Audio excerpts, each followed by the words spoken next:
Las capacidades físicas condicionales y coordinativas van a estar presentes a lo largo de nuestra vida porque siempre que exista movimiento se van a poner en funcionamiento. Las capacidades físicas motrices son el conjunto de componentes de la condición física que intervienen en mayor o menor grado en la consecución de una habilidad motriz. Esto quiere decir que estas capacidades, la fuerza, la resistencia, la velocidad y la flexibilidad, van a estar presentes siempre que aprendamos movimientos que son nuevos para nosotros. El hecho de aprender a caminar, de aprender a andar en bicicleta, de aprender una técnica de la carrera, por ejemplo, en atletismo, va a implicar el funcionamiento de estas 4 capacidades. Hay algunos autores que consideran la flexibilidad como una capacidad intermedia o complementaria. En este caso vamos a considerar estas 4 capacidades como básicas, de las cuales van a surgir las capacidades complementarias o intermedias. Las capacidades físicas condicionales, como dijimos, son la fuerza, la resistencia, la velocidad y la flexibilidad. Son susceptibles estas capacidades de ser observadas y medidas rápidamente. Si una persona está corriendo, si está levantando algún peso, si se está rascando la espalda o si está levantando algunos elementos, inmediatamente nos damos cuenta de qué tipo de capacidad está empleando. Estas capacidades son denominadas básicas y de su interrelación van a surgir las capacidades complementarias o intermedias, como la potencia y la agilidad. A diferencia de las capacidades perceptivo-motrices, gozan de cierta independencia del sistema nervioso central. Esto quiere decir que al ser movimientos ya conocidos por el organismo, por el cuerpo, como el movimiento de caminar, de saltar, de girar, no requieren de un procesamiento complejo de la información. El músculo actúa de manera automática en algunos casos y por eso se dice que gozan de cierta independencia del sistema nervioso central. Estas capacidades físicas básicas motrices pueden medirse ya sea en kilogramos, en distancia como pueden ser metros, como pueden ser kilómetros, en tiempo y en repeticiones, por ejemplo. Pueden medirse de forma cuantitativa, ya que se concretan en función de los aspectos anátomo-funcionales y son de carácter endógeno. No hay que confundirse el carácter endógeno con exógeno. Son de carácter endógeno porque hacen a la condición interna de la persona, pero son observables externamente. Vamos con la primera de ellas, que es la resistencia. Y la resistencia, según el primer concepto, es la capacidad de soportar el estado de fatiga progresiva producto de un trabajo de larga duración. Depende del sistema cardiorrespiratorio. El segundo concepto dice que la resistencia es la capacidad psicofísica para resistir la fatiga, producto de un esfuerzo el máximo tiempo posible y recuperarse del mismo eficazmente. En ambos conceptos tenemos el estado de fatiga, o sea, una resistencia que hay que vencer, una duración prolongada, y en el último concepto tenemos dos cosas que llaman la atención. Es la capacidad psicofísica, o sea que se habla de procesos mentales, no solamente físicos, y el hecho de recuperarse del mismo eficazmente. Esto quiere decir que, por ejemplo, si dos personas hacen una carrera de 5.000 metros, por ejemplo, y lo hacen en el mismo tiempo, va a ser resistente a aquella persona que cumplió con la carrera y continuó como si nada, ¿sí? Sin ningún tipo de fatiga producto de ese esfuerzo, y no va a ser resistente a aquella persona que al culminar esa carrera termina con alguna lesión, por ejemplo. Por eso va a ser resistente a aquel que pueda recuperarse del esfuerzo eficazmente. ¿Por qué? Porque ya existe una adaptación del sistema cardiorrespiratorio. Tipos o manifestaciones de la resistencia. La resistencia puede ser aeróbica cuando el músculo realiza un trabajo de media intensidad y un consumo submáximo de oxígeno. Esto quiere decir que el músculo llega a abastecerse de oxígeno para realizar la contracción muscular. En el caso de la resistencia anaeróbica, en este caso se realiza el trabajo muscular en presencia de ácido láctico. Este ácido láctico se pone en funcionamiento cuando el consumo de oxígeno supere el límite máximo. ¿Qué quiere decir? Que el músculo no llega a abastecerse del oxígeno que necesita para realizar la contracción muscular, porque la intensidad es elevada y el tiempo es relativamente corto. La resistencia específica se va a dar cuando se combine la resistencia aeróbica y anaeróbica. Generalmente está presente en todos los deportes colectivos. Continuamos con la velocidad, y la velocidad es la capacidad de moverse de un punto espacial a otro en un mínimo de tiempo. Presenta tres componentes. El primero de ellos es el tiempo de reacción motriz. Es un tipo de función perceptiva del movimiento que no requiere gasto energético. Este tiempo de reacción motriz implica la primera reacción, el primer movimiento, luego de un estímulo. Este estímulo puede ser un sonido, puede ser un estímulo visual, puede ser un estímulo táctil. El segundo componente es la rapidez. Luego de la reacción se producen los movimientos. En este caso se habla de la fuerza y de la velocidad del movimiento, es decir, de la potencia. Y el tercer componente es la frecuencia y el encadenamiento de los movimientos. Esto va a depender de la capacidad de coordinación y ajuste corporal. En otras palabras, en toda acción de velocidad va a existir una señal a la cual debemos reaccionar, una rapidez que implica la explosión del movimiento y la frecuencia y el encadenamiento de los movimientos, que vendría a ser la propia acción en sí.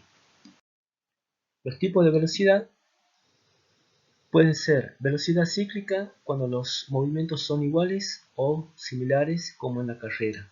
En la carrera, tanto la acción de los brazos como de la pierna va a cumplir un ciclo, el cual se va a repetir constantemente. La velocidad acíclica, cada acción motriz es de diversa forma y requieren de ajuste corporal y dosificación de energía diferentes entre sí, como por ejemplo un lanzamiento. Vamos a la flexibilidad. La flexibilidad es la capacidad física de llevar a cabo movimientos de amplitud de las articulaciones y elasticidad de las fibras musculares. La flexibilidad va a depender primero de la movilidad articular. La movilidad articular va a estar determinada por la anatomía del ser humano, porque me va a determinar la capacidad de realizar un movimiento amplio y me va a marcar el límite de cada zona articular. Esto quiere decir que cada articulación tiene movimientos que le son propios y tienen movimientos limitados. La elasticidad muscular también va a ser un factor determinante en la flexibilidad. Si los grupos musculares tienen desarrollada esta característica, los movimientos van a ser más amplios. Estos dos factores dependen entre sí y ponen en juego aspectos anatómicos y neurofisiológicos en el desarrollo de la flexibilidad. Tanto la movilidad articular como la elasticidad muscular deben entrenarse de edades muy tempranas para que no se pierda esa capacidad. Tipos de flexibilidad. La flexibilidad es activa cuando hay una contracción de los músculos agonistas con efecto de la relajación simultánea de los músculos antagonistas. Esto quiere decir que cuando se realiza el movimiento, un músculo se va a contraer para producir el movimiento y el otro se va a relajar para permitir este movimiento. La flexibilidad pasiva, en este caso, vamos a utilizar una fuerza externa, como puede ser la fuerza de la gravedad, la inercia del propio peso o la acción de un objeto, aparato o compañero. Esto va a hacer que el rango de movilidad articular sea mucho más amplio porque voy a tener una fuerza externa que va a llevar más allá del límite de la movilidad articular. Y la flexibilidad mixta es cuando se combina la flexibilidad activa y pasiva. La siguiente capacidad es la fuerza. Y la fuerza es la capacidad motora de superar una resistencia por medio de la oposición ejercida por la tensión de la musculatura. En este caso se habla de una contracción de los músculos como resultado de un solo esfuerzo máximo en un movimiento dado a una velocidad específica. Siempre que exista fuerza va a haber una contracción. La fuerza puede ser estática cuando es en el lugar, isométrica porque no hay alargamiento ni acortamiento de la fibra muscular, y puede ser dinámica cuando el movimiento es observable. Esto quiere decir que la fuerza puede estar presente aun cuando nosotros estemos en reposo. La fuerza puede aparecer bajo tres formas. Hablamos de fuerza explosiva cuando hay una aceleración máxima, los movimientos son por lo general acíclicos y de contracción voluntaria. Por ejemplo, lanzar una piedra al mar. ¿Sí? Esto se realiza en un solo movimiento rápido. La fuerza rápida es producida por la capacidad neuromuscular de vencer una resistencia con gran rapidez de contracción. Por ejemplo, saltar la soga. Acá, si bien el movimiento es rápido, no llega a ser explosivo. ¿Por qué? Porque se repite varias veces.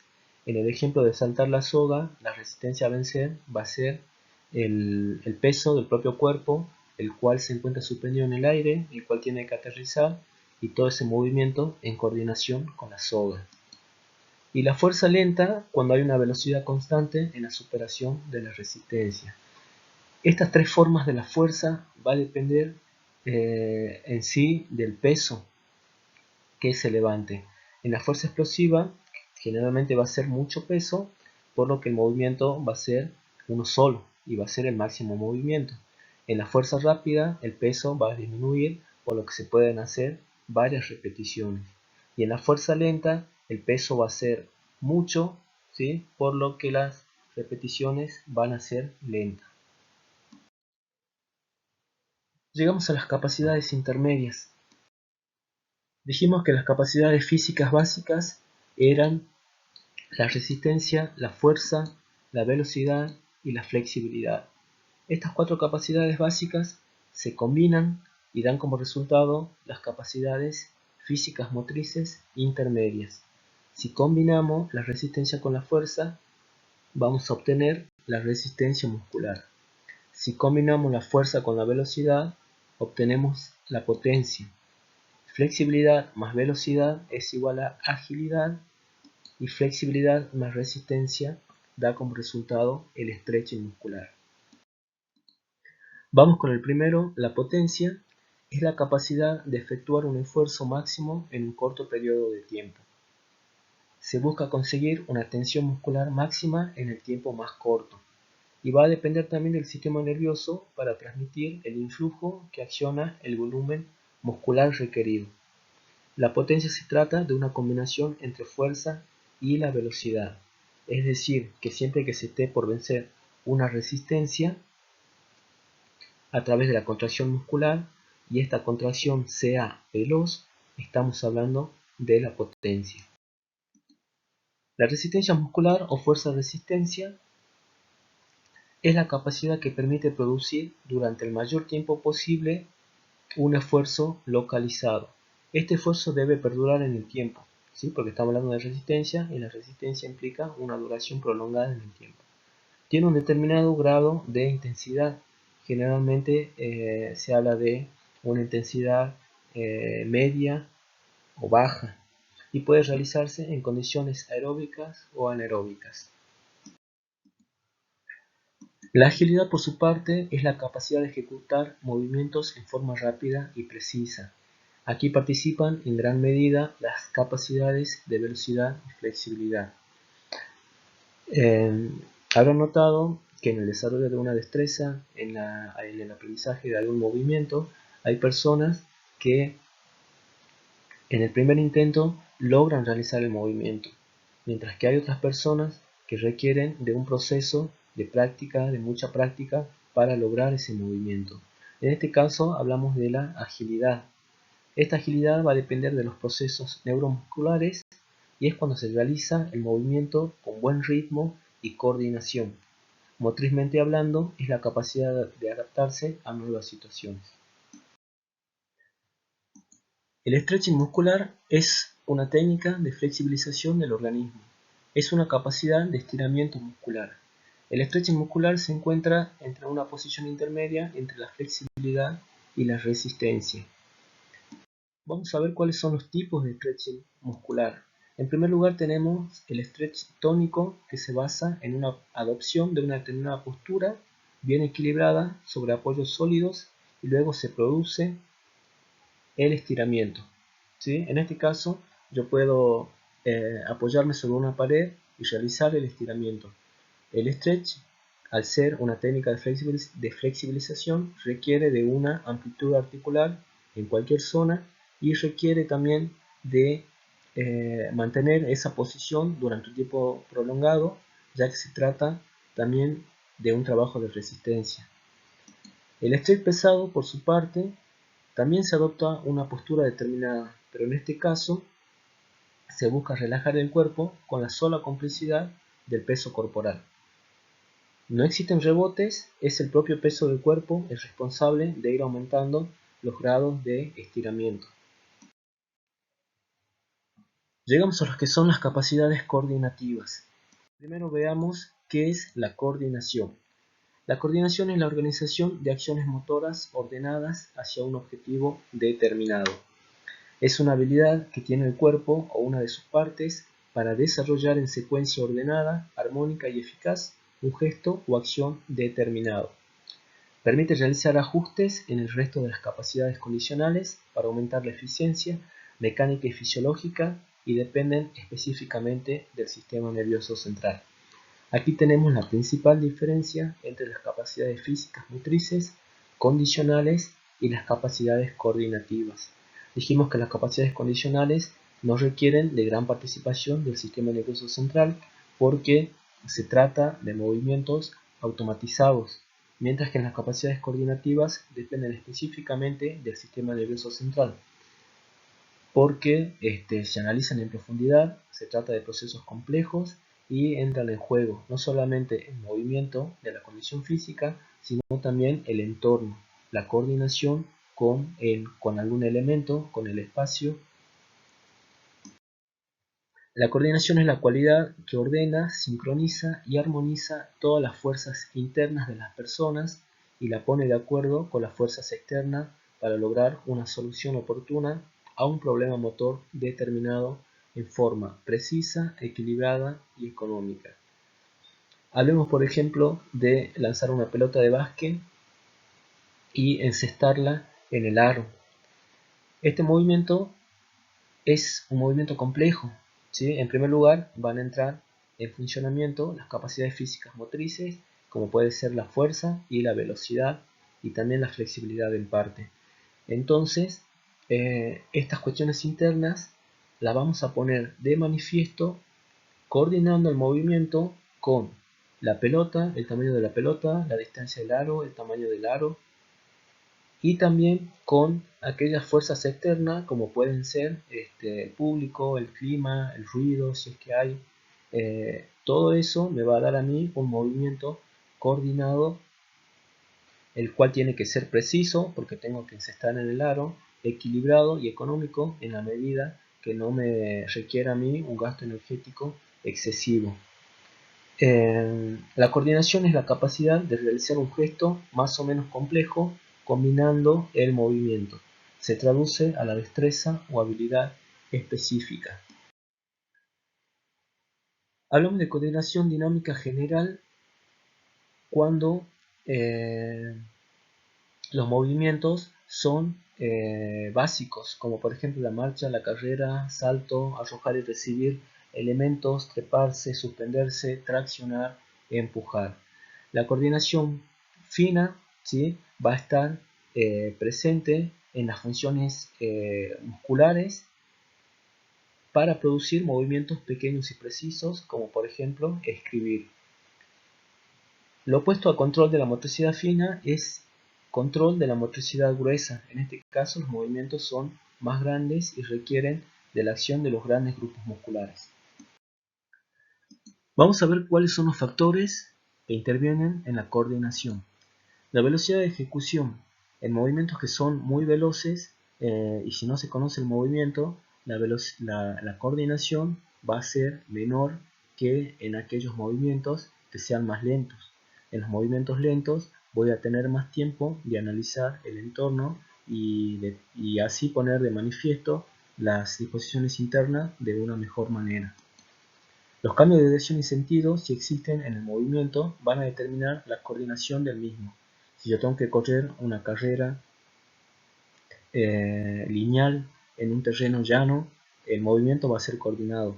Ahora, si la misma carrera debo hacerla en un terreno con desnivel y con diferentes objetos, diferentes obstáculos, la coordinación va a cambiar porque tengo que analizar mucho más elementos. El grado de entrenamiento y el nivel de condición física va a ser también determinante para la coordinación. Aquella persona que esté entrenada, que ya conozca los movimientos, que tenga una experiencia deportiva o de entrenamiento físico, va a realizar un movimiento más coordinado que aquella persona que no tiene este nivel de condición física.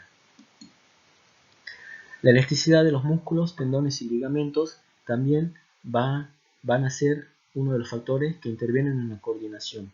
Si yo tengo trabajado esta propiedad de los músculos, los movimientos van a ser más amplios y van a ser mucho más económicos.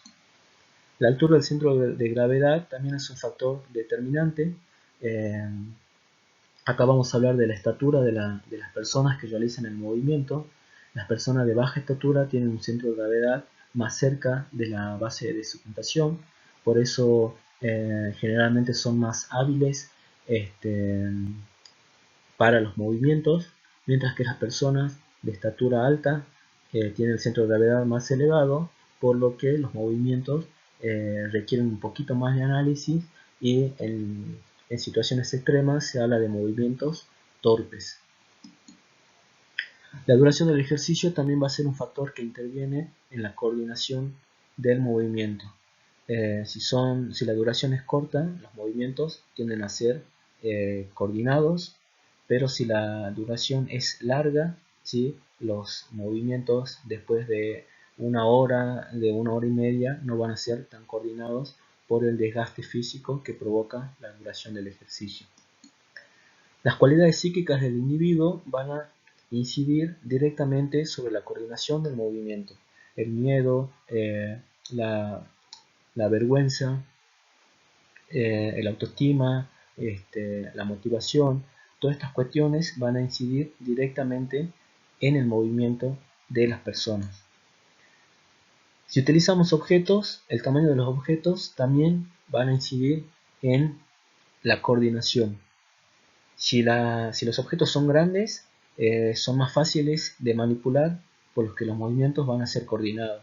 Ahora, si son elementos muy pequeños, requieren de un análisis mayor y de un procesamiento de la información más específico para realizar ese movimiento. La herencia y la edad también son factores que intervienen en la coordinación, el grado de fatiga también y la tensión nerviosa. Clasificación de las capacidades coordinativas. Se clasifican en capacidad de equilibrio, de orientación espacial y temporal, de ritmo, de reacción motora, de diferenciación kinestésica, de capacidad de adaptación y transformación y capacidad de combinación y de acoplamiento de los movimientos. El primero de ellos es el equilibrio. Es la capacidad de mantener el cuerpo en condiciones de equilibrio o de recuperarlo. El cuerpo constantemente está en equilibrio y en reequilibración. En el momento que estamos parados, que estamos caminando, que estamos sentados, estamos empleando esta capacidad. Tanto el reposo como el movimiento, la capacidad implica mantener la posición deseada del cuerpo, ya sea en estático o en movimiento, y atendiendo siempre a un centro de gravedad, a una base de sustentación y a una inercia del movimiento. Todo el entorno va a incidir en el equilibrio. La orientación espacial y temporal hace referencia a la variación de la posición del cuerpo o de los movimientos en el espacio y en el tiempo. en relación al campo de acción, como puede ser un terreno de juego, un material fijo, y un objeto en movimiento, como puede ser un balón, los compañeros, el adversario. Siempre que se realiza algún tipo de actividad física, vamos a tener presente esta capacidad coordinativa, porque vamos a realizar el movimiento en un tiempo determinado y en un espacio determinado y en relación de objetos determinados. ¿Cuáles son los módulos de la estructuración espacial a trabajar en la coordinación? Orientación adelante atrás, a un lado a otro, arriba abajo, siempre con respecto a un punto de referencia, el cual puede ser el propio cuerpo, un objeto codificado o no codificado, un espacio. Situación adentro afuera, cerca lejos, intervalo corto, largo, agrupación y dispersión. Todo esto se va a trabajar en la estructuración espacial, mientras que en la estructuración temporal voy a tener una velocidad de ejecución lenta, media y rápida, voy a tener una intensidad fuerte y débil y voy a tener una duración corta o larga. Vamos a la capacidad de ritmo. El ritmo es la capacidad de intuir y reproducir un ritmo impuesto desde el exterior y también es la capacidad de utilizar la propia actividad motriz siguiendo un ritmo interiorizado. O sea que en la acción de ritmo yo puedo tener un estímulo externo como puede ser una música o interno como puede ser el contar mentalmente, por ejemplo. Vamos a diferenciar aquellos ritmos regulares donde la secuencia motriz es igual y aquellos ritmos irregulares donde la secuencia motriz no es igual. Por ejemplo, en el ritmo regular, el número 1 corresponde a levantar la mano derecha. El número 2 corresponde a levantar la mano izquierda. Entonces se sigue la secuencia 1, 1, 2, 2, 1, 1, 2, 2, 1, 1, 2, 2. El ritmo va a ser regular, ¿sí? Porque la acción se va a repetir y esto va a hacer de que el ritmo sea idéntico en cuanto a tiempo y en cuanto a acción. El ritmo va a ser regular, ¿sí? Lo mismo, ¿sí? 1 y 2, pero fíjense en la secuencia acá, es completamente irregular. La capacidad de reacción motora, hablamos algo de ello cuando hablábamos de los componentes de la velocidad, y la reacción motora es la capacidad de iniciar y continuar rápidamente acciones motoras adecuadas y de breve duración, como respuesta a una señal dada. En este caso, también requiere de una coordinación, de un trabajo del sistema nervioso central, porque yo voy a reaccionar rápidamente, pero voy a tener que analizar el entorno, el espacio que tengo para reaccionar, si tengo alguien enfrente, si tengo algún elemento, tengo que estar atento a cuando suene el silbato, cuando el profe dé la señal. Capacidad de diferenciación kinestésica es la capacidad de expresar una gran precisión y economía entre las diferentes fases del movimiento o entre los movimientos de diferentes partes del cuerpo. En este caso, cada segmento corporal tiene una memoria motriz que hace que movimientos que no los practiquemos hace mucho tiempo lo podamos seguir realizando, porque el cuerpo ya los conoce. Cada segmento corporal conoce de esa situación, por lo que el movimiento si bien requiere de un análisis de la información, este análisis no es primitivo, porque ya conocemos ese movimiento. Entonces, el movimiento va a tender a ser preciso y económico.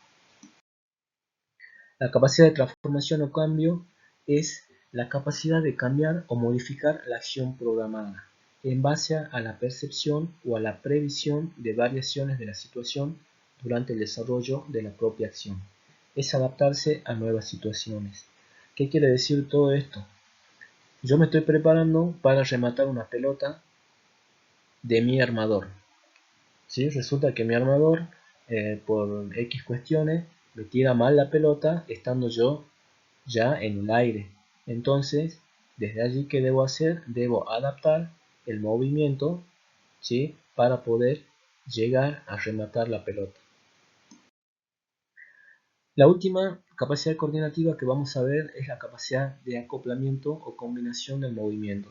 Esta capacidad implica coordinar oportunamente los movimientos de cada segmento corporal en cada fase para lograr la ejecución de un movimiento global final.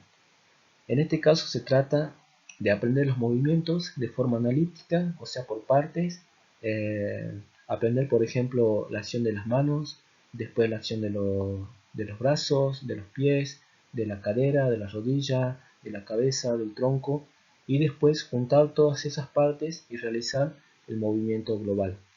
En el caso, por ejemplo, de conducir una pelota de fútbol, yo puedo trabajar, por ejemplo, por partes, en un primer momento trabajando la carrera en sí, en otro momento la acción de brazos, la acción de piernas, la acción de la pierna que conduce, luego trabajarlo ya con el elemento que es la pelota y finalmente el movimiento global en una situación en una situación real de juego.